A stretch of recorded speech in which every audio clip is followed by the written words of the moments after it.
Welcome to the Fantasy Football Fanatics podcast with your hosts Griffin Palmer, CJ Hickman, Jason Cabrera, and Ryan Mitchell. What is up, everybody? Welcome to the show. It is Tuesday, September 25th. This is the Fantasy Football Fanatics podcast, the official podcast of thefantasyfootballfanatics.com. I'm your host, Griffin Palmer, joined by CJ the Hitman Hickman and Jason Cabrera. What's up, guys? What's going on, man? How you doing? Pretty good. How'd you guys fare in fantasy this weekend?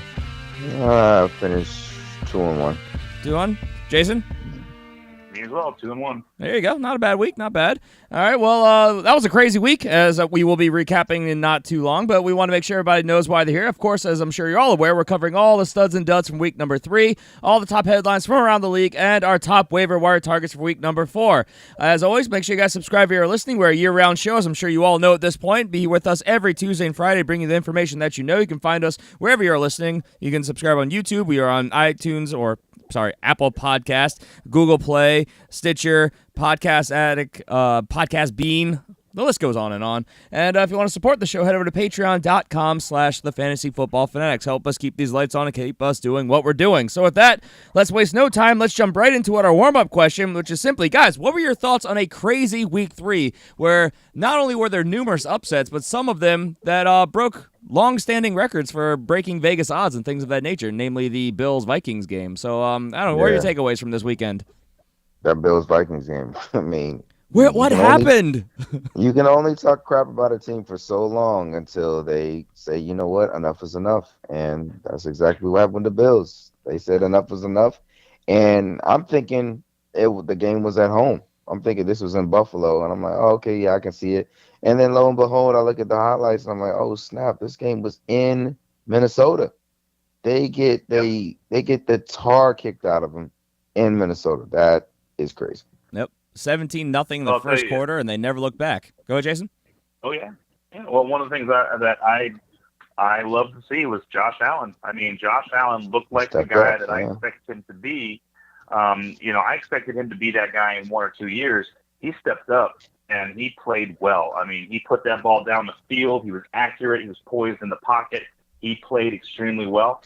This team played like they had nothing to lose, and they didn't.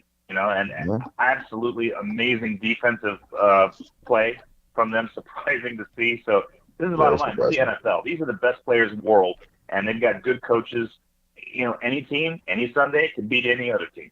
I completely agree with that. I really still kind of reside in the camp that I think the Vikings were looking past the Bills. They were at home. They were supposed to beat them by, 17 points was the Vegas spread, something monumental. And I think they were looking towards Thursday Night Football where they're on the road in Los Angeles against the Rams is really what I think happened. They weren't really, giving the Bills the respect they deserve. As you mentioned, it's an NFL team. These are paid professionals as well.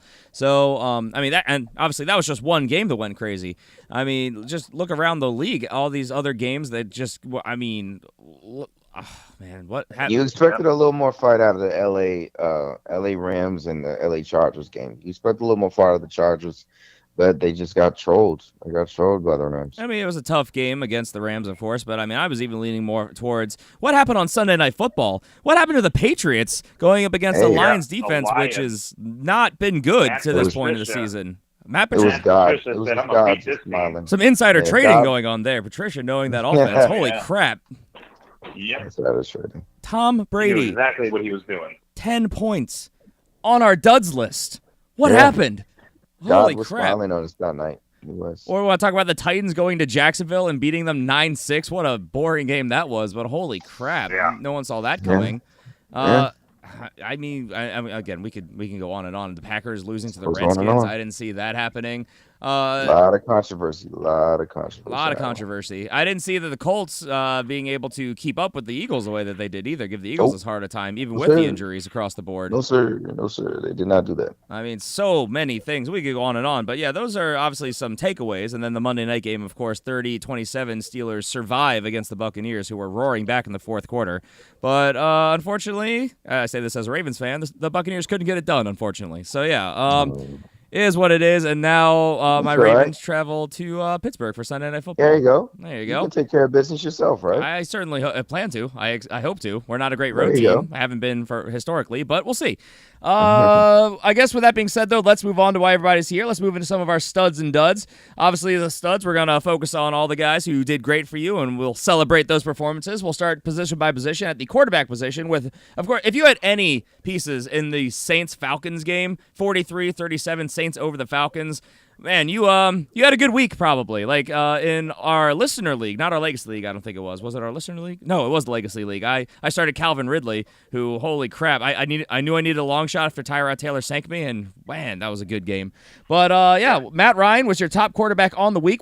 For 3 weeks in a row, we've had a quarterback reach the 50-point threshold. This is kind of getting insane. 50.16 fantasy points, 374 yards, 5 touchdowns, also 2-point conversions. I mean, Matt Ryan getting it done. Opposite side of the ball. Drew Brees, or opposite side of the field, I should say. Drew Brees, 46.54 fantasy points, 396 yards, 3 passing touchdowns. Also rushed for 2 touchdowns. So both quarterbacks got to the 5-touchdown threshold. Very close performances all around. Guys, what are your thoughts on these performances from definitely one future Hall of Fame quarterback and another one who's won an MVP, which, did you guys know that Drew Brees has never won an NFL MVP? I was shocked to hear that news. Yeah, I've heard that before. I mean, they mention it a lot, like when a Sunday Night Football or Monday Night Football happens. Yeah, I mean, it's I wouldn't say necessarily it's sad, but I mean, he's definitely deserving of it. But it's just the way the league is right now, man. There's a lot of talented quarterbacks, a lot of good systems, and it takes a lot. It takes a lot to be able to cross that threshold and be able to hold that honor, man. You got to have a lot of luck, and got to be in a nice system, everything. You would have thought in one of his 5,000-yard passing seasons he would have gotten one, which is insane. Again, I wonder. That makes me wonder who won the MVP the year they won the Super Bowl. I know Peyton Manning won a couple. I think it was Peyton. I think it was Peyton. I'd have to go back and see that specific year, but I know Peyton won a bunch when Drew Brees was really going crazy those couple seasons. I don't know. It just, every time I hear that stat, it just blows my mind because we all expect him, and I would put every dollar I've ever made that he'll be a first ballot Hall of Famer. Matt Ryan, who has won a league MVP, keeping up in the score total. Obviously, they ended up falling a little bit short at home against the Saints, but putting up a great performance as well. This is what you want for fantasy, these shootouts. I say this every single week. If you know a game's going to be a shootout, you want pieces of that game because points are going to be had, so that translates to fantasy. Obviously, again, for me, Calvin Ridley, I thought for sure they were going to try and take Julio Jones out of it, so I thought, Calvin Ridley, long shot, and what I thought was going to be a shootout, and he went off for just a monstrous 33.5 fantasy points. Just insane. So, obviously, if you had either one of these quarterbacks, you're pretty happy with your week. Another quarterback of your third best finish, Cam Newton, 33.6 fantasy points, getting it done with only 150 yards passing. To the air. Oh, man, he's not a good quarterback. He's great as a read option quarterback, though. Wow. He got 2 passing touchdowns, admittedly. A fantastic week, and he's not a good quarterback. Well, he also ran the ball in for 150 2 more yards passing, touchdowns. not a fantastic week. Yikes. In what world is 150 yards passing a good quarterback performance? Listen, the man had over 33 points, over 30 points. Yeah. All right. I don't care about the passing. The man did that. So guess what? We all like, well, 2 of us like mobile quarterbacks. That's what he is. He's a mobile quarterback. He's put up good points. Leave him alone. I mean, I'm sure that the owners 2 of us like mobile quarterbacks. Yeah, only 2 of us. Griffin and I excluded you because you like your guys in the pocket. I appreciate that. You're welcome. I like my guys in the pocket more than not, actually. But Shut up. less injury risk. But, I mean, yeah, it's the 4 touchdowns, which was what got him here, because he had less than 200 yards combined. It was the 4 touchdowns. And, of course, Christian McCaffrey owners are not, or C.J. Anderson owners are not fans of this performance. But, hey, if you started him, you're happy. So, yeah, you got Cam Newton, 33 and almost at a half, 0.6 fantasy points. Other notable finishes, Ryan Tannehill, 32 points. Jared Goff, 31. Patrick Mahomes, my start of the week, 31. And Ryan Fitzpatrick, 31. So there you go. Those are your top, which was, Jason's start of the week. Your top fantasy quarterback performances. There you go. They're streaming. Your running back top finishes. Adrian freaking Peterson still has life in those old legs. 24 fantasy points, 120 yards, and 2 rushing touchdowns. Getting it done against the Packers. I mean, there's a lot of reports saying that this guy still has it, and now we're seeing it. So, I mean, is Adrian Peterson worth trading for to you guys, or do you just kind of accept this as what it was? It was a decent matchup at home. I mean, he's put up a couple good numbers. So I don't know. For me, like if I was on the outside, I mean, I own him in one league. But if I was on the outside looking in, I would probably need to see it maybe another week. I need another solid week of this, and then I'll probably be interested in trading for him. Would you be interested in trading him away while he's at a peak value right now? It depends. It depends on what I need. If I'm in a desperate need, like a wide receiver or one of the good epsilon tight ends, maybe I could do it. You see the world. All right, Jason, what do you think? I'd say trade high because I love Adrian Peterson. I think he's going to continue to have good weeks, but I don't know how many of those there's going to be. I still don't trust this offense. I think that they're gonna start. We're gonna start seeing them kind of peak a little bit and then start to dwindle and drop. Mm-hmm. So I would sell high on Adrian Peterson right now. Well, I would definitely try and sell high on him right now because they're going into their bye week, of course, so you could probably get some good value. Skip a bye week, which is always a good thing to do in fantasy if you can get yourself around a bye, or at least push it back and then maybe trade again later. And then he's got a pretty favorable matchup against the Saints and then Panthers after that, which we'll see how that plays out. Then Cowboys, Giants, Falcons, he's Tampa Bay. He's actually got a lot of good matchups coming up. I mean, I think it really comes down to what your team needs. If he was a late pickup for you and you have solid depth ahead of him on the running back position, yeah, you can flip him for a position of need. If you need a top-tier wide receiver, maybe bundle him with something decent at the wide receiver position, go get one of those guys. Or maybe straight up, depending on the other team's needs. Or you just hold on to him and you accept the fact that he has some really good matchups all the way through really week 12. I would say the majority of them are pretty good, and then they start getting a little bit dicey. So, Adrian Peterson still showing life, even though he is getting pretty up there. But hey, when he hasn't been used very heavily the last couple of years, it shows that you can still make it happen. Your next finish is Carlos Hyde. We all saw that Thursday Night Football, 22.3 fantasy points, 98 yards, and 2 touchdowns. Todd Gurley getting it done, 19.6 fantasy points, 105 yards, and a touchdown. He also had 51 yards through the air. Did have a fumble in there, which is unfortunate, but what are you going to do? Christian McCaffrey, though, still getting it done, even with Cam Newton cannibalizing some of his touchdowns, 19.4 fantasy points. Alvin Kamara, 19. Chris Carson, 18.4. Those are your top running back finishes on the week. Wide receiver finishes, we already talked about Calvin Ridley. You want pieces of big shootouts, and hey, he was the gamble that I took. I needed that upside play, and it paid off for me big time. Boom bust shot, 33.5 fantasy points. Robert Woods coming in, 23.7 fantasy points. Almost sunk me in a couple leagues. That was a problem. I was like, stop it. I'm a big Robert Woods fan, but stop it. 104 and 2 touchdowns. Hey, somebody's going to eat when Sean McVay is the offensive coordinator, and it was Robert Woods this week. Yeah. Jordy Nelson getting it done. Yes. I mean, Alvin. I'm excited about this. Amari Cooper is just garbage. Jordy Nelson going out there and being a focal point, 23.3 fantasy points, 173 yards and a touchdown, catching 6 of 8 passes. Holy crap. And then honorable mentions, Albert Wilson, 21.4 fantasy points. Mike Williams, guy I've been hyping up forever, but I didn't play him in this game because I did not like the matchup, 20.1. Tyler Boyd, 19.7, your top wide receiver finishes on the week. And then we move to the tight end position, the dumpster fire that it is, but some life at the top. Vance McDonald, 17.2 fantasy points, 112 yards and 2 touchdowns. Wow. Yeah, that blew Jesse James upside out of the water, obviously. Some recommendations to start him, I had heard. Let's not forget Dallas Goedert. What happened there, CJ? Hey, man. Dallas Goedert, he came out of nowhere, man. Carson Wentz is there, and he's starting to use him. So, good play. Is this going to be scary for Zach Ertz owners going forward, or is this the typical 2 tight end system? I think it's going to be a system where both of them can be able to flourish. I think that's what's going to happen. You think this is going to be scary for fantasy, though, if owners are one over the other? I mean, once again, what we talk about, if you get more 7 points from the tight end position, you're good, right? So, I mean, if both of them can be able to eat, which they're both going to be good in the red zone, I don't see an issue with that. I mean, I think, especially when they get most of their weapons back, like Alshon, they're projected to have Alshon back this week. J.J. comes back. The more weapons is going to be the better. I think Carson Wentz can be able to spread the ball out like he's done in years past, and it's going to be good. So raising floors but limited ceilings as far as I see it. Jason, go ahead. Yeah.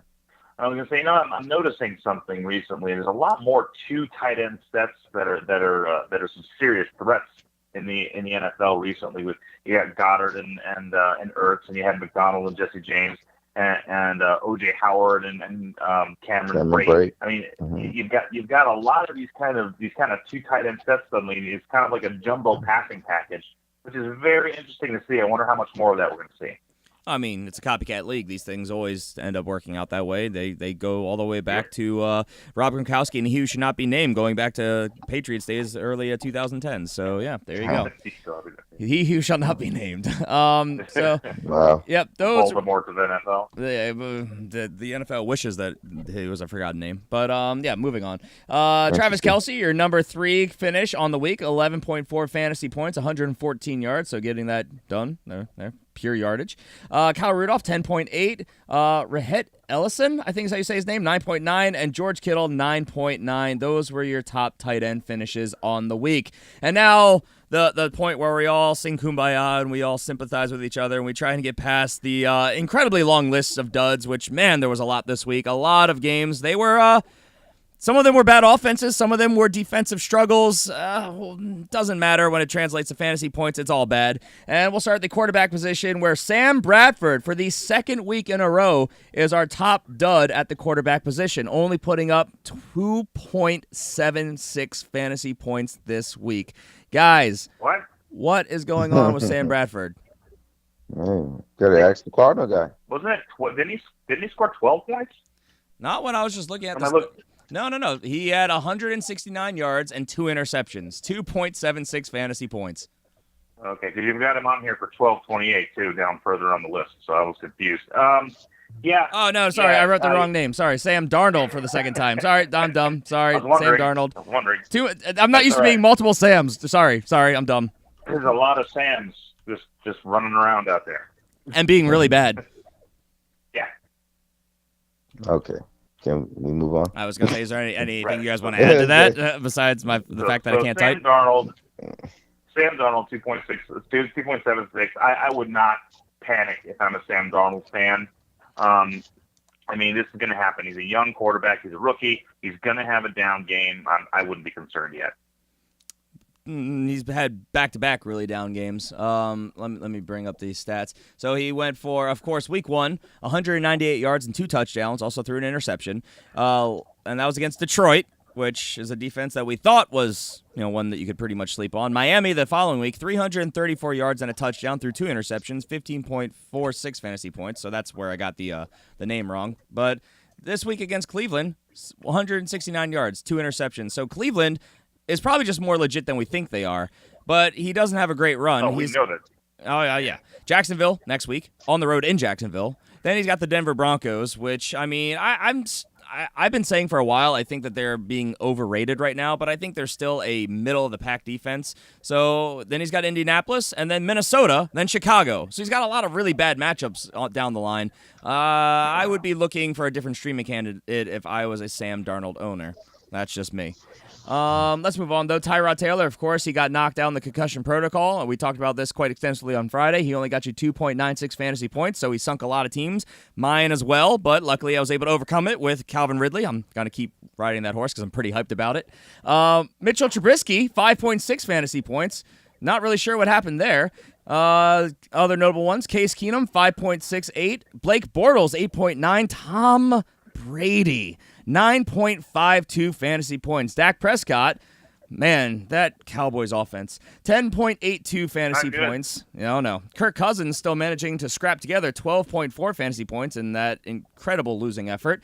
There's Sam Bradford, the other Sam, 12.28 fantasy points. And then Carson Wentz, 13.2. We kind of expected that coming back, rust and whatnot. So came back, yep. Yeah, that's why I was saying I'd probably sit him. And this is why. Give him a week or two. But yeah, those are your top duds of the week. Now, moving to the running back position, we have Rashad Penny, 0.5, half a point. That's not good. Kenyon Drake, 1 point. Frank Gore, 1.2. So the running backs, the lead backs in Miami combined for 2.2 fantasy points. That's just not impressive. Good. That's really bad. But they won the game. They won the game. That's the amazing thing. So yeah, they're I guess whatever they're doing, Adam Gase is doing down there, it's working? Winning. Question mark? Yep. Yeah, very much of a question mark. Very, very much unsure about that analysis, but it's working. To be fair, it was against Oakland, who is seemingly not very good. But yeah, they've got New England, Cincinnati, Chicago, Detroit, Houston all on the horizon. We'll see if they can stay undefeated. One of, 3 remaining undefeated teams, I think it was. So, yeah, interesting. Other notable mentions, Chris Thompson, 1.7. I mean, Adrian Peterson did all the work. Philip Lindsay, 2 fantasy points. You go up against the Ravens, and doesn't help the fact that he threw some punches and got ejected from the game.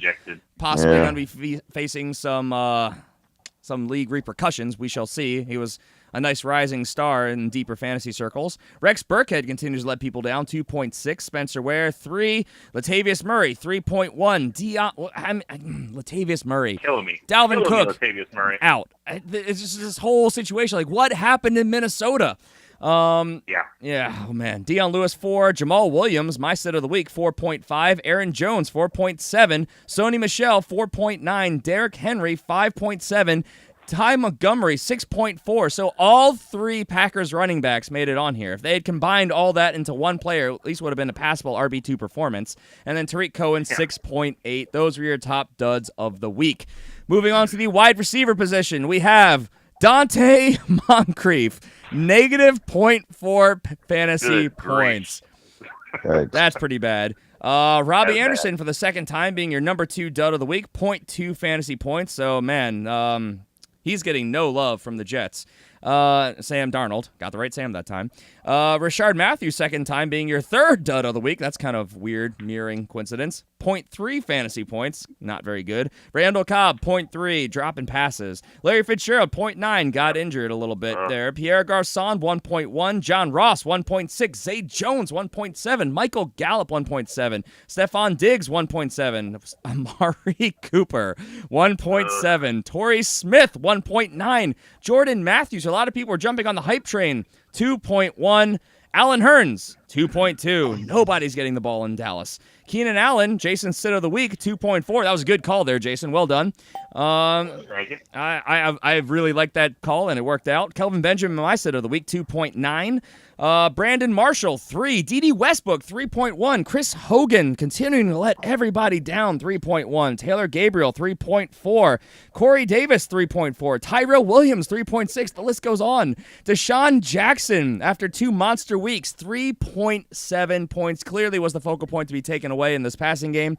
Keenan Cole, CJ sit of the week, 4 points. Devontae Parker, 4 points. Danny Amendola, 4.2. Cole Beasley, 4.6. Allen Robinson, 5. T.Y. Hilton, 5. Tyreek Cohen, 5.6. Quincy Enunwa, 5.7. A.J. Green, he left in the 3rd quarter, injured, 5.8.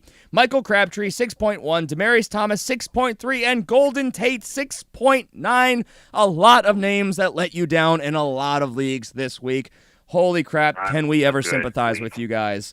And then, let's take it home, the tight end position, Nick Boyle, 0.2 fantasy points. The Ravens spread the ball out a ton. This is why, even as a Ravens fan, I never pick up Ravens tight ends. It's just a bad idea. They've got usually 5 of them on the roster at any given time, and they're all in use. So just don't do it.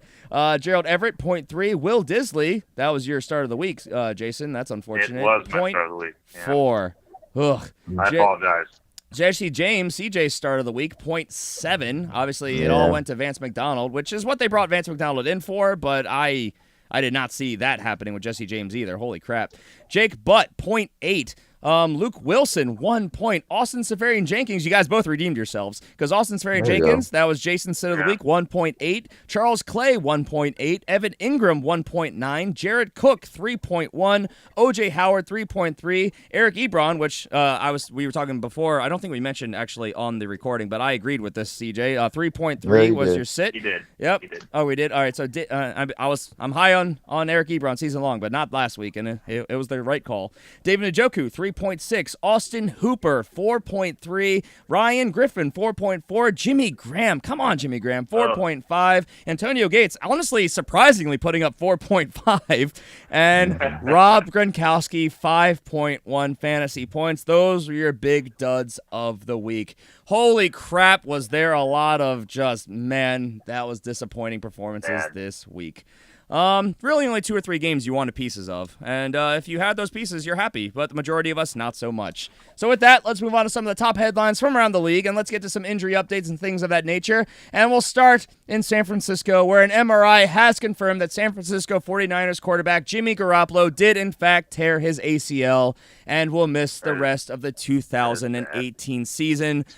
What a unfortunate blow to the 49ers, who have already suffered losses to their starting running back, and even their backups are pretty banged up, and now losing their starting quarterback in the process on a completely unnecessary play where he just moved into contact, picking up, at best case scenario, maybe half a yard. Instead, he plants that left leg in non-contact, tears his ACL, done for the year. Guys, what are your thoughts? Are the 49ers just one of those teams that you don't expect really anything from? Are you selling? Are you dropping any assets you have? What's the upside to Marquise Goodwin? What are you guys doing with 49ers options right now? Because right now they don't really have an option behind Jimmy G. I mean, they've openly said they're trying out multiple free agent quarterbacks, including Tom Savage, which tells you how desperate they really are. You know, this is a good year to have this problem. I mean, it's never a good year, but as far as talent at the quarterback position that's not being utilized right now goes, this is a decent year for that. There's a lot of actually decent quarterbacks out there. I mean, think about it, Teddy Bridgewater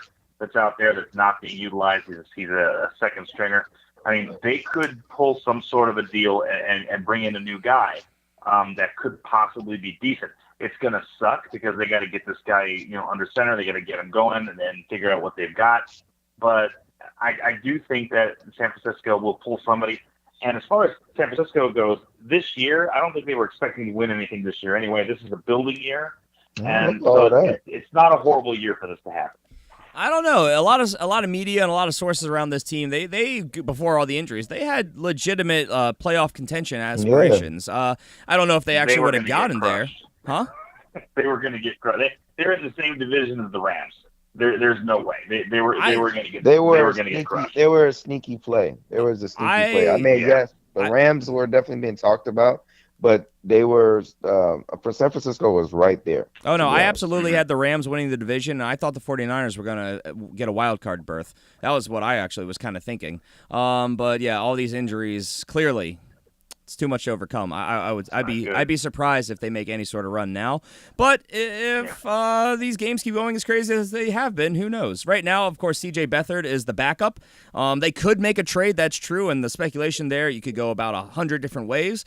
But right now, it sounds like Tom Savage is the biggest name free agent target. Matt Moore is another name that was passed around, but no confirmation on if he was actually going to report. It's really kind of up in the air, and I expect to have an answer sooner than later, but as of this recording, we just don't know. So, sorry, 49ers fans. I've talked to quite a few of you who are just like, yep, it's great being a 49ers fan. And I'm like, sorry. These things do happen, especially with a young quarterback who tries to make something out of nothing, and injuries are freak accidents. They happen. So it's a very unfortunate fact of football and any sport, really, even life.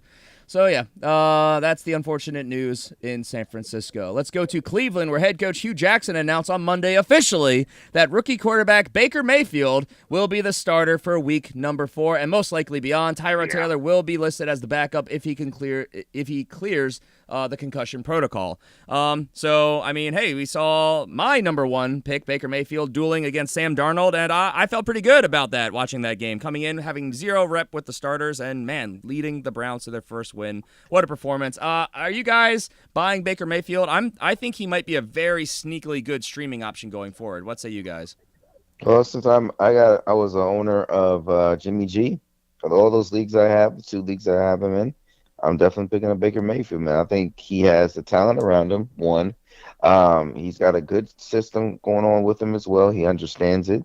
He definitely didn't look like a rookie, when he came into the game. And I like it. I like it, man. Definitely tried to force some plays, but made a lot of things happen that you really just kind of thought wouldn't. So, I mean, I really liked what I saw. And not a bad run of games. They've got the Raiders next week, which we've seen points can be put up against them. Then they've got the Ravens and the Chargers. Both of those could be suspect matchups, but then they got the Buccaneers, they've got the Steelers, they've got the Chiefs, they've got the Falcons. A lot of those are pretty nice matchups. So, I mean, you could be seeing some nice production from him in a couple of weeks. So I would not discount the thought process that, especially now that he's getting starter reps, he could come out and actually be something special. So, obviously, we've seen limited production. We've seen limited opportunity, but, I mean, I liked what I saw. Let's move on to Arizona, where head coach Steve Wilks announced that rookie quarterback Josh Rosen will be taking over the starting job from Sam Bradford. There you go, Jason. So, Jason, how do you feel about this, buddy? Well, it's fine. I mean, Sam Bradford was not the problem in this offense. The problem with the offense has been the scheme. It's been Mike McCoy. He's been the problem ever since he took over and started calling plays. This has been a poor offense, a mediocre offense at best, a horrible offense at worst. They have not been able to move the ball. They have not been able to figure out any defenses. They have not been able to be aggressive. And I have a feeling, unfortunately, it's going to continue. Now, Josh Rosen, when he came in, he looked decent. He didn't look like he was frazzled. He was very calm in the pocket. He did throw interceptions, so not a good sign. Overall, it's fine. I don't think this is a big, huge move for us. I mean, he's come out and said, and I actually was listening to a report on this, talking about how he's done this the last couple teams he's been with, come in after the first couple weeks of the season and said, we need to simplify things, which is a bad trend. So usually once they do that, things improve, but I don't think it ever gets to the point in the first year that you kind of hope it would be. So I don't know, Jason, how are you feeling? Improved. It definitely improved.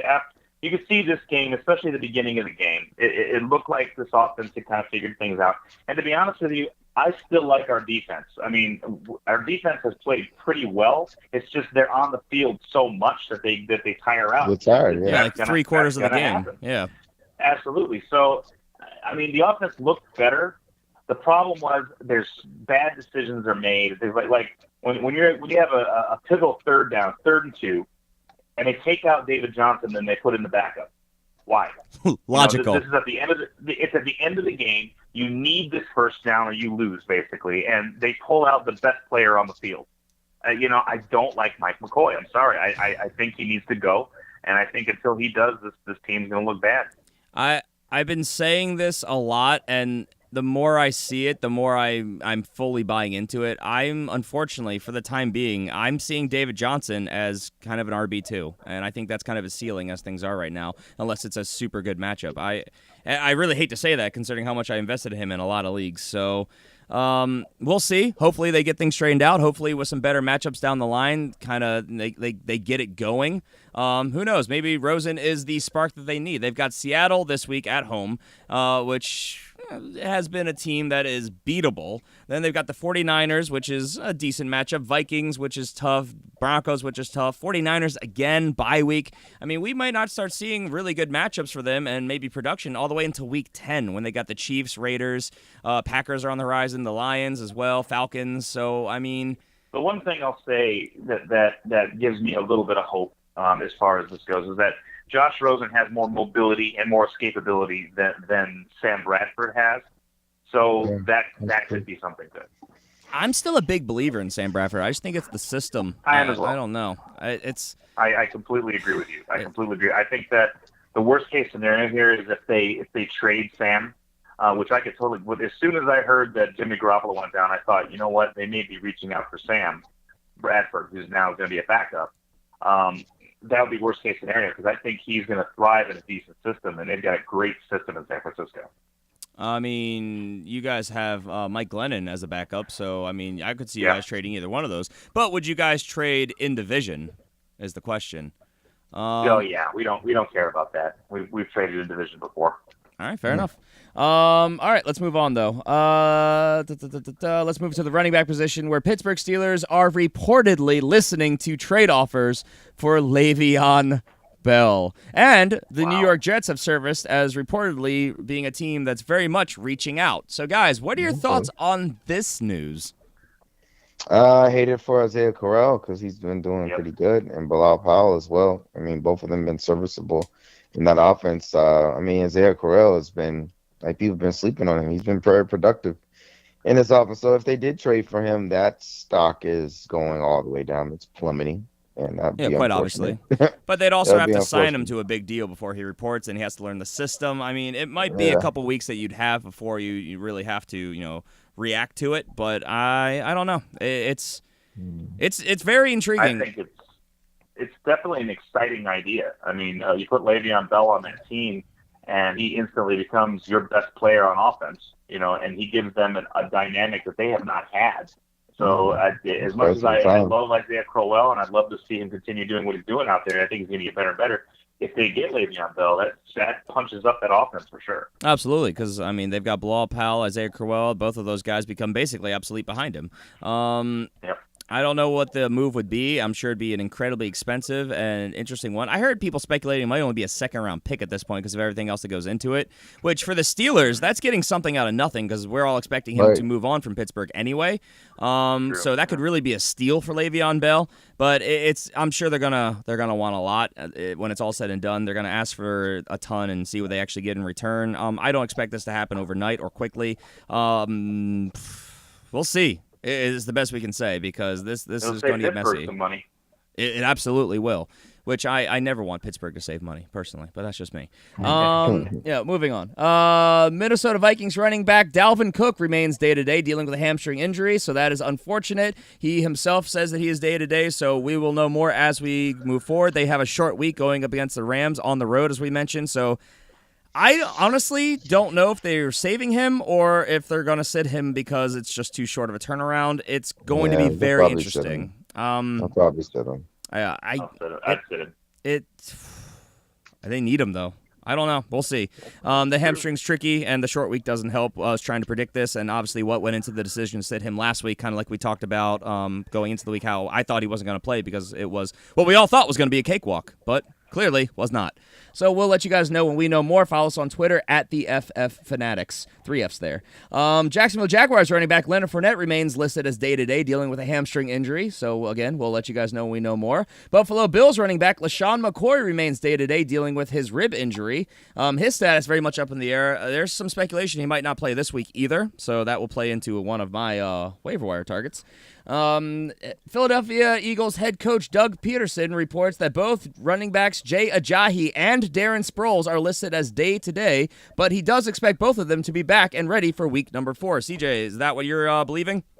Yeah, that's what I'm hearing too. And I think so too, man. I think they're injuries. Just a little nagging. Get a couple weeks rest, get a full week's rest this week. So, yeah, I think so too. All right. San Francisco 49ers running back Matt Breida suffered a hyperextended knee. His status for week number 4, he is officially listed as questionable. So, again, another blow to that 49ers team, a guy who was actually getting hot for a while there. All right. All right, moving on to the wide receiver position. Cincinnati Bengals head coach Marvin Jones reports that wide receiver A.J. Green suffered a groin injury in the third quarter. That's why he did not return to the game. He did decline to update his status during Monday's press conference, so we are left to speculate. Man, this is frustrating, and well, I'm not going to say anything more because we'll talk about it a little bit later, but I like your pick, CJ. It was going to be my pick if I didn't go with my pick.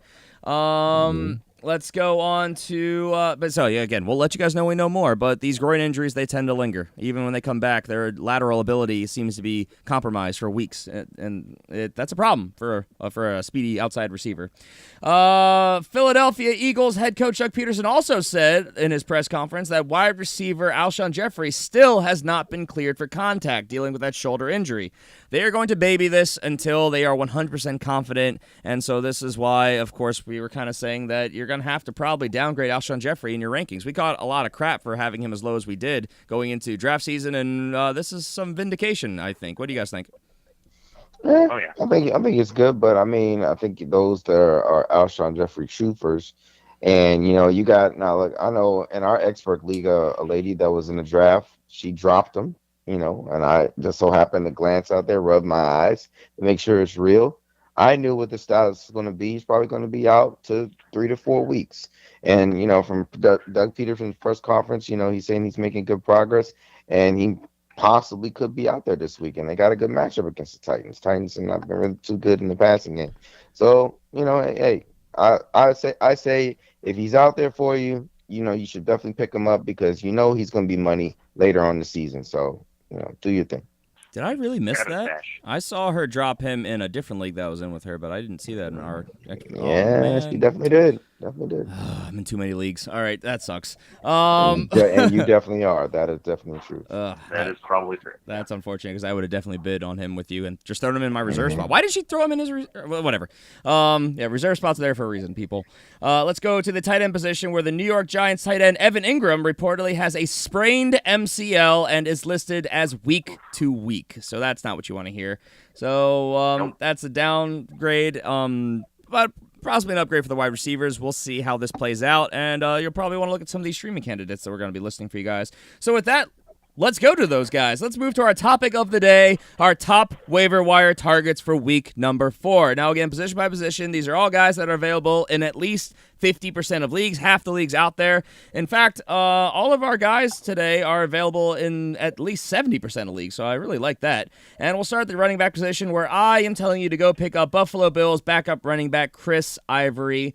If LaShawn McCoy does not play, Chris Ivory stands to get a good workload, and what more can you ask for but volume for the running back position? This is a guy who could give you a nice 1-week fill-in. You won't have to spend much on him because I'm sure a lot of people won't be looking that way, especially because we don't know if LaShawn McCoy will or will not play this coming week, and he's only owned in 0.6% of leagues, so he's a guy that is definitely out there and available, and if you need help, I would be looking at him. Go pick up Chris Ivory. CJ, your guy. Listen, my guy is Ronald Jones. He's coming back from the dead. I know Tampa Bay tried to put him down there, but Peyton Barber, he's having a tough go on it right now. Getting stuff on the ground and getting these passes. So right now, I think that's going to open up opportunities for Ronald Jones to redeem himself. So that's what I'm picking up. Say Ronald Jones, he's only owned in 27% owned. So hey, he's definitely out there. If you need a running back. You heard of these list of running backs that we said that are having problems right now. He's a good plug-and-play guy. I have mixed feelings on that, but the argument is sound. So, yeah, I agree. I forgot to mention absolutely opportunity. I forgot to mention that, of course, also the Buffalo Bills, they play the Green Bay Packers, who just gave up a great week to Adrian Peterson. So that's also why I like Chris Ivory. Your guy, Jason. One of the things I really like about our defending champion Philadelphia Eagles is that they have amazing depth at almost every single position, and it shows in their running back positions right now. You've got both Jay Ajayi and Darren Sproles are day-to-day. They were down this last week, and we saw Corey Clement and Wendell Smallwood. I like Wendell Smallwood out of those two guys. He's only owned in 0.6% of leagues, and he was active in both the passing and the rushing game. I think that with Carson Wentz coming back into the fold, he's going to be utilized a lot more as long as he's still on the field. I think that he's a good guy to grab and stash on your bench or go ahead and start him until you know for sure that those other two guys are coming back. So Wendell Smallwood is my waiver wire of the week. I like it. Because 2 to 3 guys are ahead of him on that depth chart, and we're expecting at least 1 or 2 of them to be back. I would like to acquire him as well, but I would not be putting in a big bid for him. I wouldn't be burning waiver priority on him personally, or a lot of fab. Yeah. I'm just putting that PSA out there personally, not to shoot down what you're saying. Let's move to the wide receiver position, where I am going to be picking up, if I don't already own him, which I do, Calvin Ridley. He's only owned in 11.6 fantasy leagues.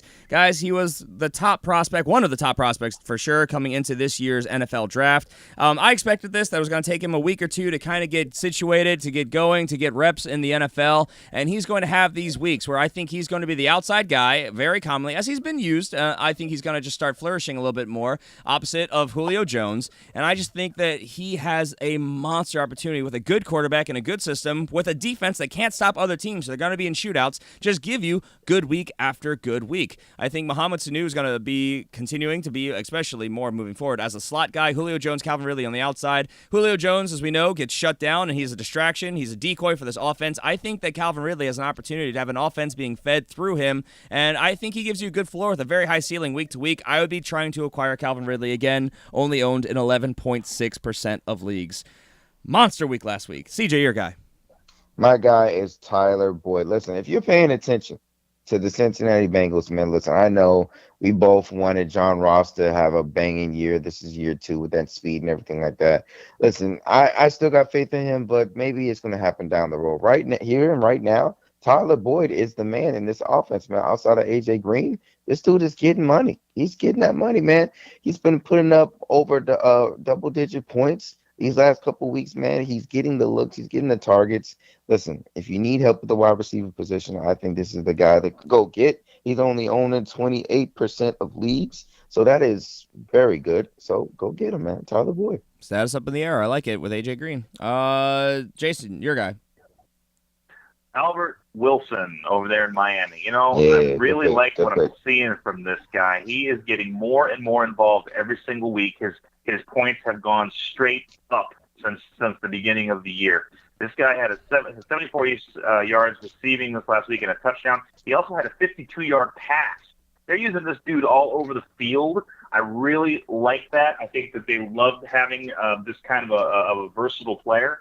And I think he's going to become even more involved. He's going to get more passes going his direction. He's only trending up so far. I would go ahead and grab Albert Wilson right now if I was you. He's only owned in 0.5% of leagues. There you go. Moving on to the tight end position, I am grabbing Benjamin Watson, only owned in 15% of leagues, because his production has been pretty good. He's been getting it done with yards alone. I think he's going to be able to turn that into some touchdowns as well. And when you're having a tight end on your team and you don't have one of the big 3 or 4 names, I think yardage is the floor that you absolutely want to have with touchdown upside, because these guys are so boom bust. So volume, opportunity, yardage to make a good floor. I really like the opportunity of Benjamin Watson. If you need a tight end in deeper leagues, I would be looking at him, especially if one of your guys got hurt, like Evan Ingram this week. CJ, your guy. Listen, man, you can call me a homer, but guess what? I got to follow the hot hand, man. And Carson Wentz is back, and he, like we said, he's using both of his tight ends, man. Zach Ertz and Dallas Goedert. And little Mr. Dallas Goedert got his first receiving touchdown this past Sunday, man. So look forward to seeing that happen some more. He's only owned in 7% of leagues. Look at that. Ain't that amazing? So I'm telling you guys, you're going to want to go get you some Dallas Goedert, man. There you go. Jason, your guy. All right. Well, if you're going to be a homer, I'm going to be a homer too. Ricky Seals-Jones is back, folks. He's back. Okay, and the reason he's back is because he has a young quarterback who's going to throw the ball at him. He scored a touchdown this last week. He is one of the only proven receiving weapons on this team right now. You've got Larry Fitzgerald, you got David Johnson, and you've pretty much got Ricky Seals-Jones. And then maybe Christian Kirk, you can throw him in there. But Ricky is going to get a lot more passes going his direction. He has 6 targets this last game. I expect that to increase with this young quarterback coming in and taking over. 2.9% of leagues. Go ahead and grab him if you need a tight end.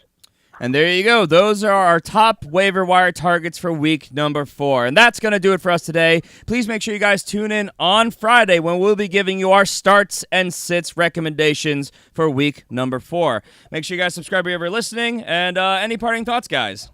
Hey, guys. Hey, Isaiah, Oathbreakers in our Legacy League. Hey, buddy. Thanks for the chicken noodle soup, man. I definitely needed you. Got me back on track. Got me my first win. Appreciate you, man. There you go. Jason, anything from you? A lot of salt in that soup. Would you expect anything else from him? I would not. You would Have not. a good week, guys. This is, hopefully we have a better scoring week this coming week. There you go. All right, so with that, we're out of here. Everybody take care. Have a great week. We will see you on Friday. Bye.